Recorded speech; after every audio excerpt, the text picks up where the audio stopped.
So who are this mysterious group known as the Illuminati? Where do they operate from?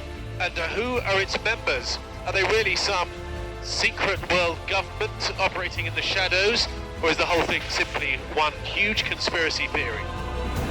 One has to consider the strong possibility that there are puppet masters above Obama, above Cameron, above Putin, who are organizing and influencing. It's terrifying that there are millions, perhaps tens of millions of people in the world who believe in the Illuminati as a fact. It's incredibly widespread, and considering the historical data, it's surprising so many people believe what is effectively an urban myth.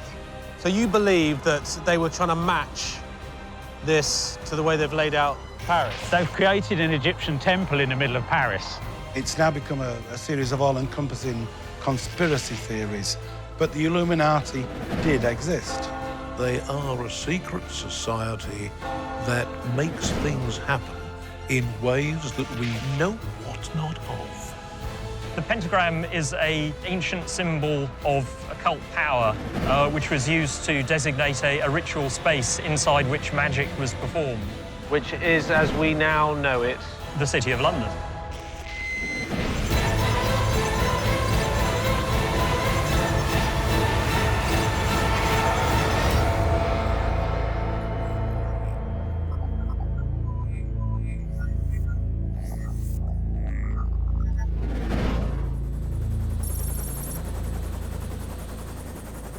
The existence of the Illuminati has been rumoured for over a century. They're said to meet in secret, but their influence is felt across the globe.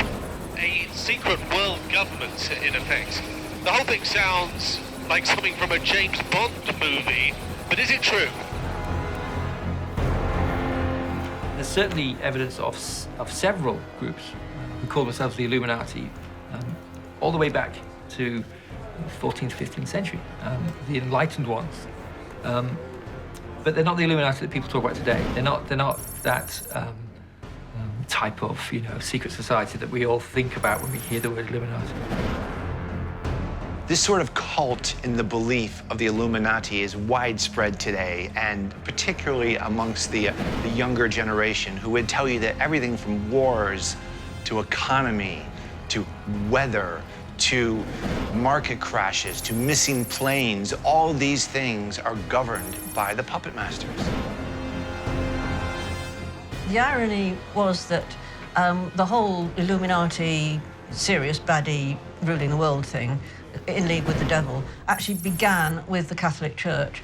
They really just went for it. They built up this whole myth about the Illuminati being in league with the devil, being, satanic, and gave them aims that they didn't have. Well, I mean, it was bad enough as far as the Catholic Church was concerned to, for them to have aims to overthrow the Catholic Church.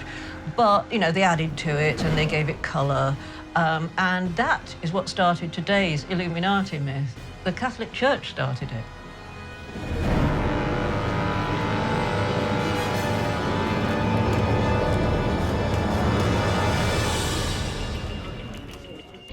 Naturally enough, the history of the Illuminati is a little foggy when it comes to hard facts and solid research.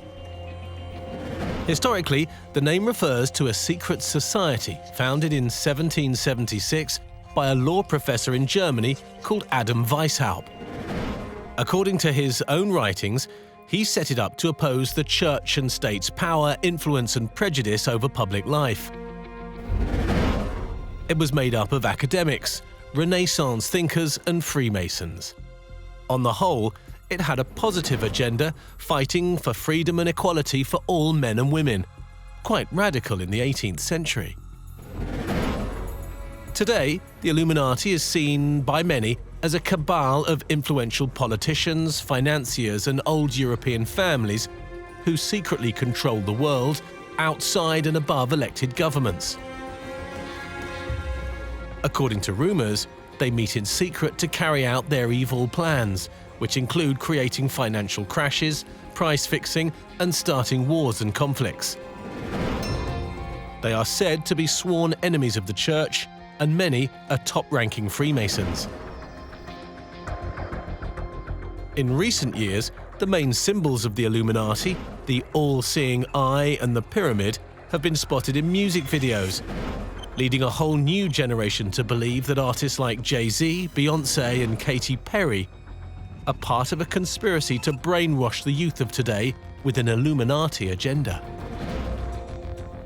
In a Rihanna video, there's secret subliminal messages about obey the Illuminati.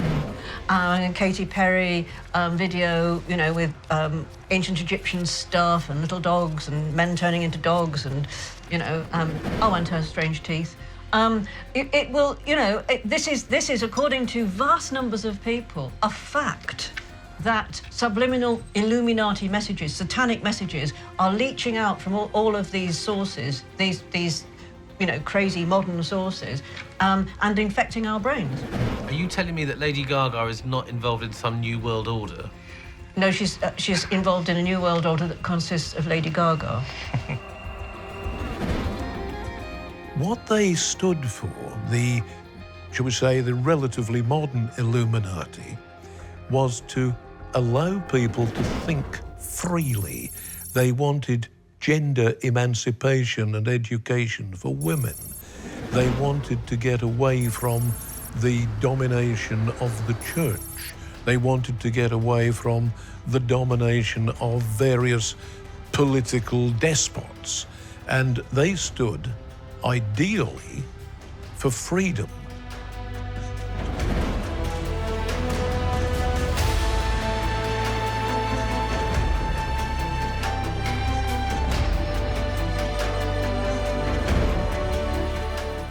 Over the years, there have been constant rumours and press reports and even books written about an unholy alliance between the Vatican, various secret societies and Masonic lodges. Now, very little of this has ever been conclusively proved, but it all came out into the light back in 1982 when a chap called Roberto Calvi, who was also known as God's banker, was found hanged under Blackfriars Bridge.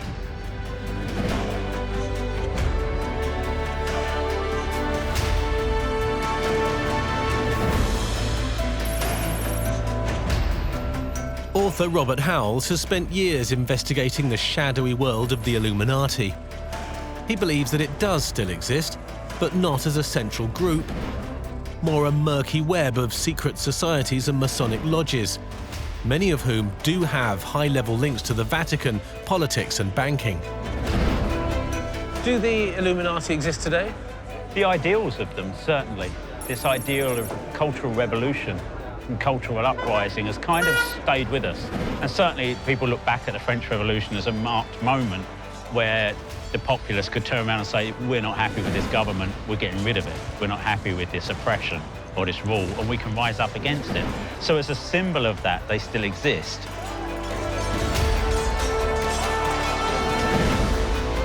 One of the popular myths doing the rounds for the last decade or so is that a private foundation called the Bilderberg Group is really a front for the Illuminati. Who exactly are the Bilderberg Group? The Bilderbergs formed in the 1950s. They were to be a kind of joint group between Europe and America to exchange information. And they were made up of heads and states and senior members of the military and different areas of business and commerce. But over the years, because they meet in secret, they never publish the minutes of their meetings, and they contain such powerful people. Outsiders that look upon them as a potential kind of Illuminati operation, this kind of group of people that are perhaps trying to run the world or dictate how business is done. For a long time, until about 15 or so years ago, it was even hard to find that the meetings happened at all. And of course, it's a conspiracy theorist's dream. What are all these rich and powerful people doing? What are they talking about? They would say they meet in private. The conspiracy theorists would say they meet in secret. And the thing is, we don't really know what they talk about because they never publish anything. It is the conspiracy theorist's dream. Those who are suspicious of them and who oppose them believe that they are conspirators and that what they really want to do, irrespective of what effect they're having on the bulk of humanity, is to run the show. One has to consider the strong possibility that there are puppet masters above Obama, above Cameron, above Putin, who are organizing and influencing.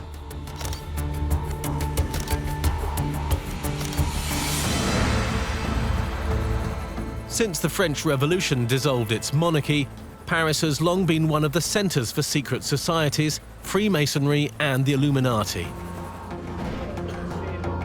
According to the rumours, core members of these groups possess written heretical material, perhaps alternative gospels and contemporary records from the 1st century that would challenge our accepted view of Christianity. Rob's research has revealed that one of the hotbeds of this heresy was at the Church of Saint-Sulpice, which is said to have housed a whole library of so-called heretical texts and books.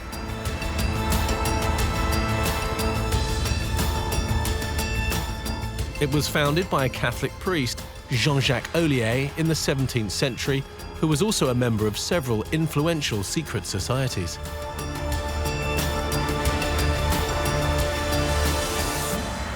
So there's something we need to see over here. Ollier, on his deathbed, said that Christianity was based on a vast panoply of untruths. Right. He was the founder of this church in its modern form. It was him that rebuilt this church. And if we look at this painting, there is a hidden picture of Ollier in the painting. He's been included here. So hang on, so this is the guy who built this church? Yes. And he said that Christianity was based on a lie? Yes. Yes, and in this picture, he has his hand to his mouth, which is a Masonic symbol for trouble, for panic. And what's he got in his other hand? Under his arm, he has documents, he has scrolls and books. And I think that's the fact that this was hidden in one of the frescoes within the church, I think is important, because they're saying that secretly, these documents, that this is the kind of evidence, this is the heretical content that existed at the time in this church. And we find that later in history, when Canon Lilly was here in the 19th century and stated that he'd found proof that Jesus was alive in 45 AD, that he had survived the crucifixion. Pretty powerful stuff. For a church, it's incredible stuff. It would destroy the church if it was proven.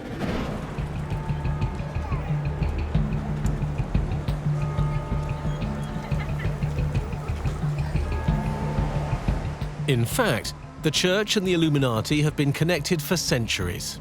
It's been rumoured, but rarely ever proved, that there are leading members of secret societies at the very highest level in the Church. In fact, while we were near Notre Dame Cathedral, we saw a parade of a secret order moving through the streets. There were priests, a bishop, and dozens of non-clerical men wearing their ceremonial capes. But who were they? Most likely a Masonic or chivalric order connected to the Church of Notre Dame. But what struck me was just how much security this group had. The parade was surrounded by police and security guards with earpieces, walking alongside the caped gentlemen. So you ask, who are these people? And it gets a little difficult to articulate. We have the Bilderberg Group, we have G8, we have these notions of who prints the money in the world. You look into that, you find it's privately held, and you wonder, who owns that? So these people, if they do exist, and all evidence sort of suggests that their existence is real, they've maintained their anonymity in the shadows now for hundreds, if not thousands of years.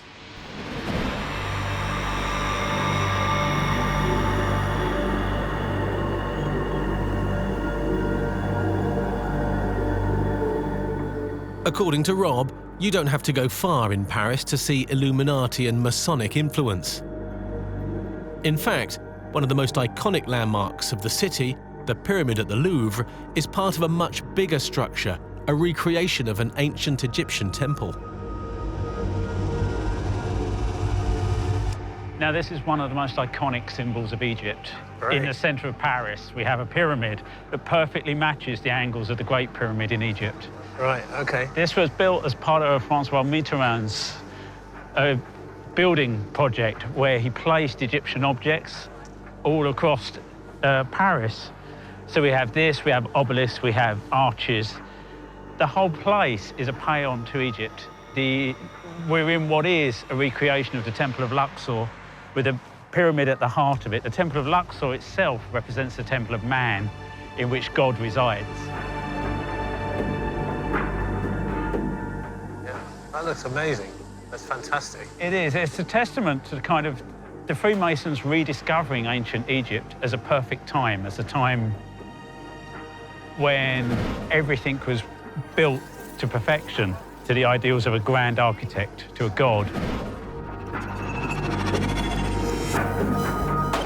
The pyramid was commissioned by a high-ranking Freemason, Francois Mitterrand, and it's claimed to have been constructed from 666 panes of glass, the symbolic number of Satan from the Book of Revelation, though the museum says the number is really 672.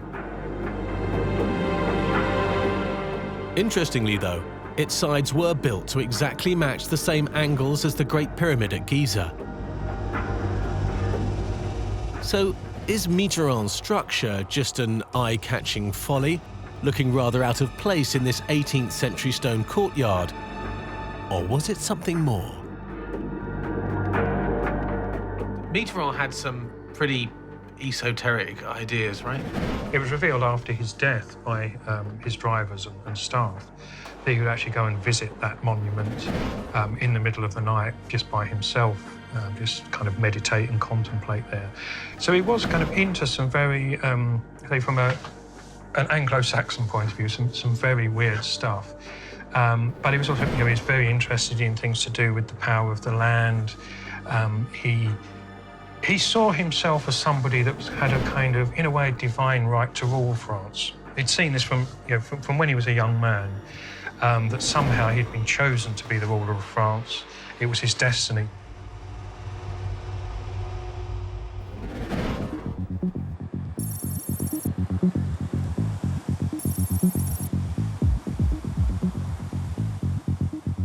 So we've seen the pyramid in the Louvre, and we're now at the western end of the gardens of the Louvre, and this is the obelisk.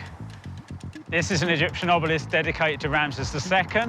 So is it actually from Egypt? Well, I can see the hieroglyphs. It was brought from the Temple of Luxor, and this completes the temple that they recreated using the Louvre. This is at the far end of it. It's at the gate that was the gate of Luxor in the same position. If we look at a map of the Louvre with the gardens, see the pyramid and the head of what would be classed the man in the form of a temple. So the pyramid was here, and if we come down through the gardens, we're now down here at the obelisk. And if we see an aerial photo of the Temple of Luxor, we can see the same layout. Yeah, similar layout.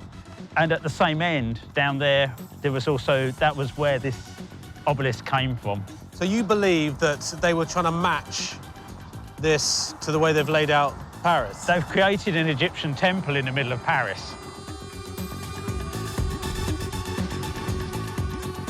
So on one level, you see these famous landmarks that we all know and love, but you think there's something a lot more to it in the way they're laid out? It is very much of the Masonic plan to reintroduce these older beliefs and these older mysteries into the modern day, and to use that kind of architecture, the great Egyptian architecture, and to recreate temples in the same way that they recreate Solomon's temple every time they build a lodge. So they build the Egyptian temples as well in a capital city, in the middle of a city. If Rob's right, and the positioning of the Louvre pyramid and the obelisk was part of a secret Masonic plan to create a sacred space in the heart of Paris, then you get a sense of the power and influence that its creators must have had.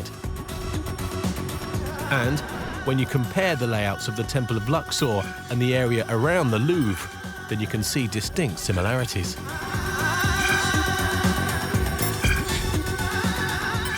If you look at the plan of Paris and you look at the Temple of Luxor, you'll see that the Louvre structure and the gardens are laid out according to the Temple of Luxor. So in a way, the Freemasons have recreated Egypt, ancient Egypt, in Paris, in full view, allowing people to wander in and out looking at the Mona Lisa and sit in the gardens eating their lunch, not aware that they're sitting in the middle of an Egyptian temple. a place of power, a place of great spiritual importance. And this has been created in the middle of Paris.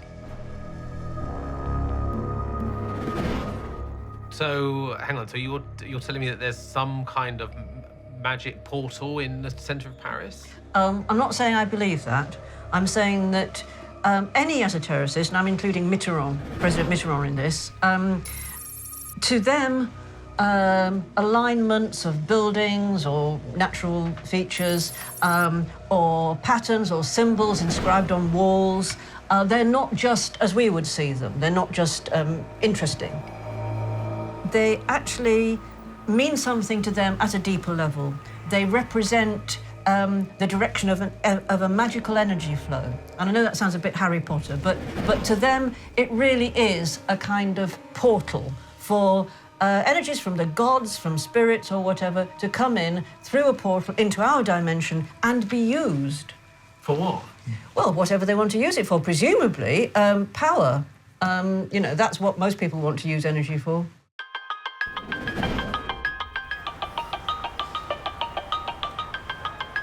Unusually for a society created at the time Mozart was still alive, the Illuminati is big news today in youth culture and social media.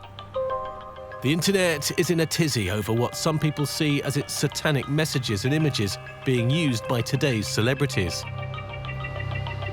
So if you want to know who the real Illuminati are today, you don't need to break into the Vatican's secret archives, just pop into a cyber cafe. Hi. How are you?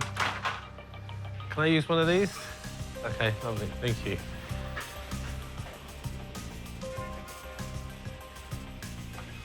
What do people think the Illuminati are today? Well, it's an astonishing phenomenon. It's worldwide. I was going to say mainly young people, but I don't know why I say that. I mean, it's just vast numbers of people on the planet today think the Illuminati exist behind the scenes, in league with the devil. I mean, absolutely not a turn of phrase. Absolutely, literally in league with the devil, possibly with devilish aliens. And they basically run the world. They're trying to establish some sinister new world order. And according to all the believers in this theory, because that's what it is, which they accept as total fact. I mean, to them, it's not a theory. According to them, these people are in governments, they're in the medical profession, they're in financial world.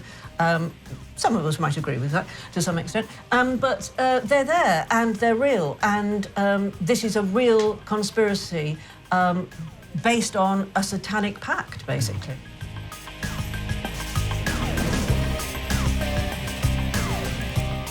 So the Illuminati is, according to this, an ancient and shadowy group of elites who control nearly every aspect of life on this planet, made up of the world's political and financial elite, and, it would seem, Jay-Z.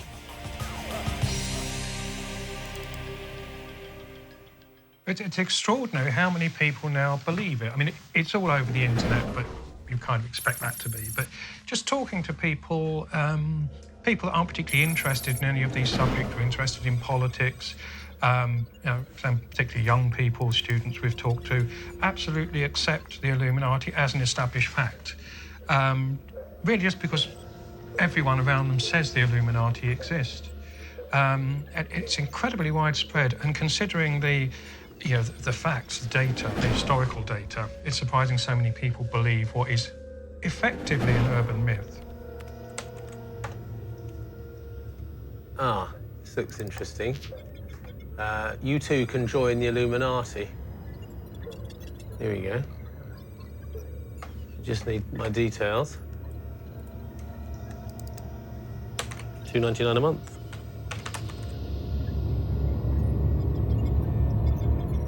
The obsession with the Illuminati and their symbols has really gone off the scale in the last 10 years.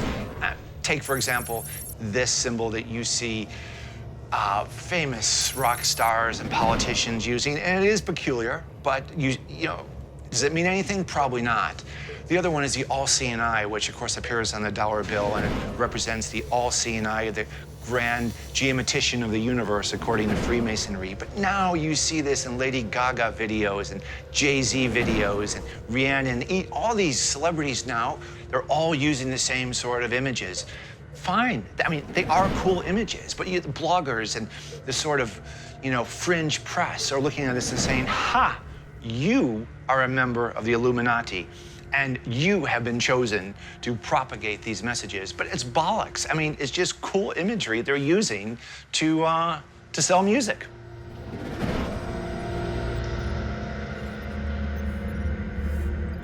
If I'm honest, the further I looked into the Illuminati, the less real it all felt. Yes, there was a small group of free-thinking liberals in Germany back in the 18th century, but as far as I can ascertain, that was where it ended. But since then, the myth of the Illuminati has been slowly and surely built up on the back of Freemasonry, secret societies, private foundations, and occultists to create this monster we see today. When we look at the people's conceptions of what the Illuminati might be in today's world, people have almost certainly got the situation totally wrong. Almost any situation which can't be explained, almost any power base in the world, even now down to stars and superstars, are all thought by one person or another to be associated with this all-encompassing conspiracy to take over the world in usually a very negative sense. We particularly find it because people are so suspicious of bankers and industrialists. We don't trust politicians anymore. So all these people tend to get lumped together as if they're involved in some kind of very definite scheme to disenfranchise and disempower us.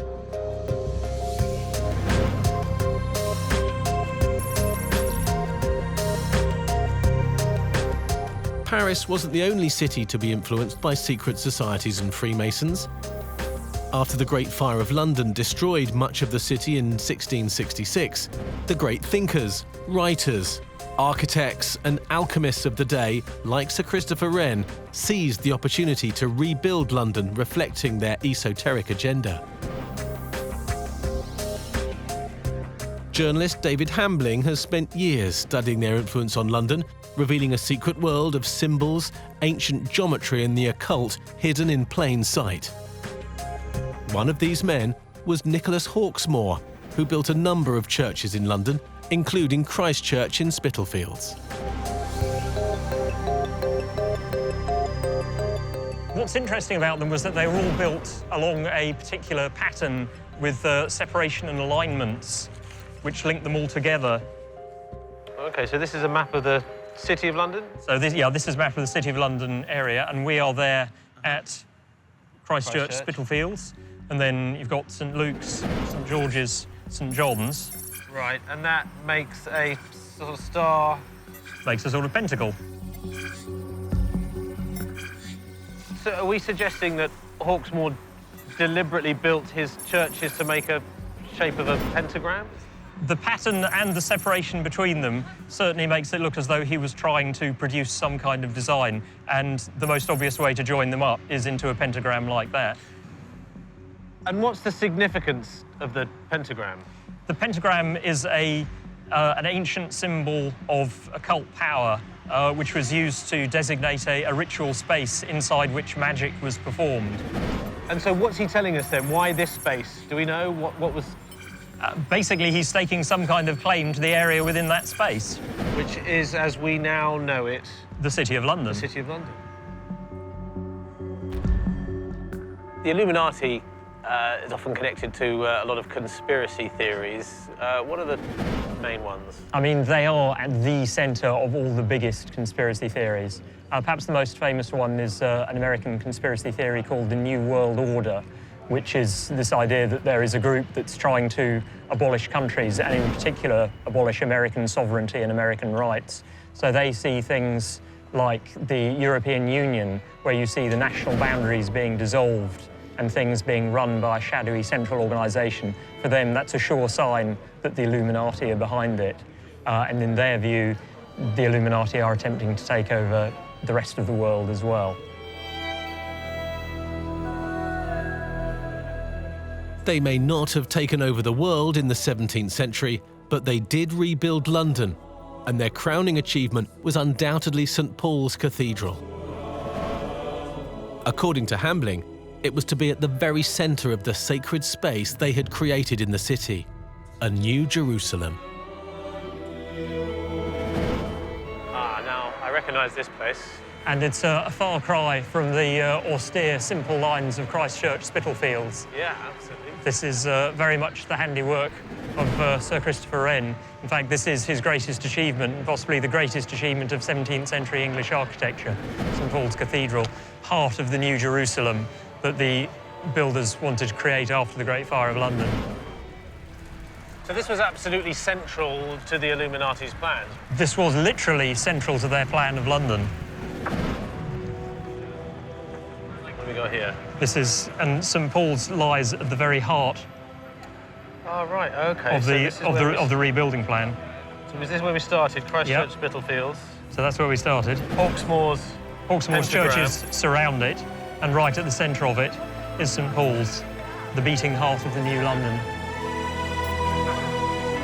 Yeah, the New Jerusalem is the shining city on a hill, the example to the world of a perfect, idealised city. And at the heart of that is a modern version of Solomon's Temple, which embodies all the wisdom in the universe, and that is St. Paul's Cathedral. That was the vision of Christopher Wren and the others who were trying to rebuild their New Jerusalem here. And this place also has a very interesting connection with Freemasonry, in that the first United Grand Lodge was actually formed right on that spot there at the old Goose and Gridiron public house in 1717. And that proximity to the Masons is significant? It's very significant. In Masonic mythology, the very first Freemasons' lodge was set up in the porch of Solomon's Temple in Jerusalem, and the first United Grand Lodge ever, which was set up here in England, was set up just over there. So in the symbolic Temple of Solomon in London. It has long been suggested that there is a very close connection between the Illuminati and Freemasonry. Now, I would tend to the view that both of them are visible tips. They're the surfaces of something much older and deeper. For want of a better term, I might use the name the Guardians or the Guides, and that they go back millennia, not just a few centuries. According to the conspiracy theorists, it's the Illuminati that are behind Freemasonry. Or according to some, it's Freemasons that are behind the Illuminati, but you can take your pick. That comes about because back with the original Illuminati, there was a connection because the Illuminati worked by trying to infiltrate and take over Freemasonry. But that became kind of a gift to its opponents once the Illuminati had been broken up. Say, the Illuminati were within Freemasonry, therefore they were controlling Freemasonry. Wherever you see a Mason, you can now see the Illuminati. There are some quite mad but very firmly held beliefs in, Freemasonry automatically being evil, and therefore it must be part of the Illuminati thing, and that they all are basically in it because of satanic naughtiness on a grand scale and wishing to take over the world. Adjacent to Christchurch in Spitalfields are the streets and alleys where the notorious Jack the Ripper terrorised London in the 19th century. Hambling believes that the Ripper murders were part of a wider Masonic conspiracy, which were part of a secret occult agenda. In essence, Jack the Ripper was part of the Illuminati.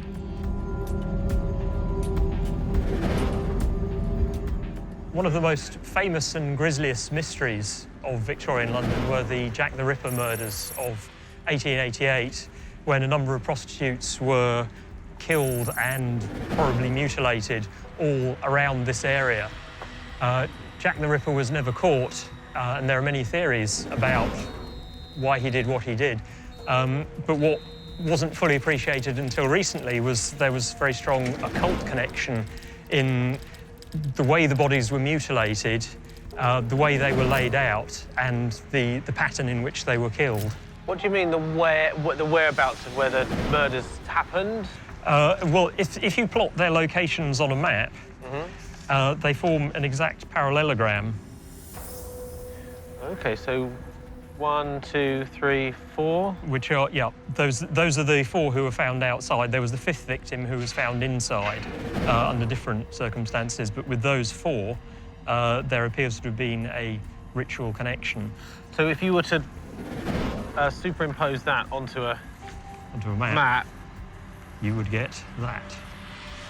Oh, right, okay, so we are here.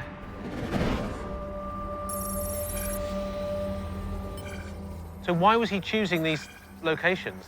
Why are these significant? Again, it's to mark out a sacred space on the ground for what could loosely be described as a black magic ritual, so that he could gain power. So we think that... Are we suggesting then that Jack the Ripper was a member of the Illuminati? He certainly had an understanding of the kind of principles that the Illuminati were working with. If he was a member of them, I would say he was probably a rogue member who was just out for himself. Given all this information, do we know who he might have been? There's a very strong suspicion that he was a man called Robert Donston Stevenson, who was a student of the occult and a journalist who wrote a number of articles about the black magic connections of the Jack the Ripper killings. He was arrested 3 times for the murders, but the police never proved anything and he was released. But he remains one of the strong suspects. One of the theories which is associated with the horror of the Jack the Ripper killings is that the lacerations were meant to conform to a certain geometric pattern, that it wasn't simply the old Masonic vengeance for oathbreakers, which it was, but that at the same time there was a geometrical aspect of the mutilations that he carried out. And that has a very sinister depth to it. Just exactly who was the Ripper and why did he use those peculiar configurations on his victims? When you're presented with the hard evidence of the Illuminati's influence on London, it's a compelling case. But has there really been a coordinated effort from one group to run our lives, our politics, our economies, even build our cities from the shadows? Or are some people just trying too hard to connect all the dots and construct a powerful mythology? Well, the longer I've lived, the more I've looked into society and why things apparently happen in very unexpected ways sometimes, my life experience suggests that there are influences other than the simple cause and effect that we're aware of. But that is more of a gut feeling. I can't say, oh yes, I'm sure they exist because of A, B, C, and D. I've got no proof that they are a dangerous secret society. But when I look at all the things that happen, both politically and economically and internationally, then I can't help wondering why those things happen. But it's only a question mark. It's not a certainty in their existence. My neighbour, for example, totally believes, as a fact, that the Illuminati secretly run the world and are trying desperately to establish a new world order, in which they are succeeding bit by bit. And this terrifies her. Or she gets together with all her friends, and even their religious advisors are pushing this idea that the Illuminati are in charge. So for some people, it's a very real and a very tangible threat. It's very real, it's very tangible, and the fact that most people don't acknowledge it, most people walking in the street, the man in the street, don't acknowledge it, just shows, how they're sleepwalking around. not acknowledging this terrible threat that is hanging over us all. You know, what's interesting, these societies today, like these Neo-Templar and, of course, Freemasonry, what do they have in common? They're private and secretive, and that allows them to have some fun and pay homage to ancient tradition, but they're harmless. But because they're secretive, they get thrown into this bucket of being evil and part of the Illuminati, and they're really not. They're really harmless. I think what we might have here is actually the reverse of what many people think, in so much as the Illuminati is seen as almost like a nefarious, dark, manipulating group who are trying to bring about their own world agenda. What if they're the opposite? What if they are a group that are actually trying to uphold ancient traditions, ancient symbolic ideas that were pre-church, pre the religions of the book? And what if they are trying to actually make us aware that some of these ideas, the measure, for instance, sacred geometry, are actually where we find God, where the real spiritual elements of life can be found. If we look back to the original conception of the Illuminati, when it first bore that name, its whole idea was to literally build a better world, not just for the influential people, but for ordinary people. In my conception and through a host of different books, it seems to me that something like the original Illuminati does indeed still exist, but it's much more subterranean than most people would think these days. And it's very similar in its intentions and objectives to what it was back in 1776. It seeks to make the world a better place, but we have to remember that the people involved in it are extremely patient. In a world where everything seems to happen in 2 minutes, the Illuminati, if that's what you still want to call them, are generational and multi-generational. They take the time, but they are, slowly but surely, making the world a better place.